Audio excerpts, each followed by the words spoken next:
নিয়ে ঈদুল ফিতরের 2 রাকাত সালাত আদায় করেছি।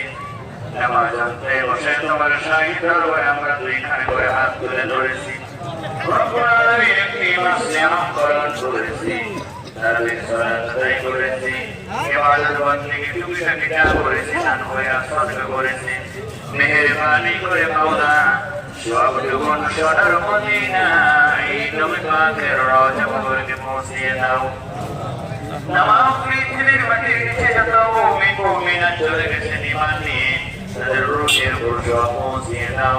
হে আল্লাহ, আমরা যারা হাত তুলেছি আমাদের অনেকেরই গর্ভধারিণী মা চিরজন্মের মতো বিদায় নিয়ে অন্ধকার কবরবাসী নিয়ে এসেছে। রব্বুল আলামিন, যে মায়ের পেট থেকে আমরা দুনিয়ায় এসেছি, মা রক্তাক্ত হয়েছেন, মায়ের একটি প্রসব বেদনায় একটি মৃত্যু যন্ত্রণা শুরু হয়েছিল। সেই পিতামাতা আমাদের ঘরে নাই, আমাদের ঘরে নেই। আল্লাহ তাআলা মেহেরবানি করে সেই পিতামাতার কবরখানাকে জান্নাতুল ফিরদাউস বানায় দাও। আল্লাহ তাআলা যারা কবরবাসী হয়ে গেছেন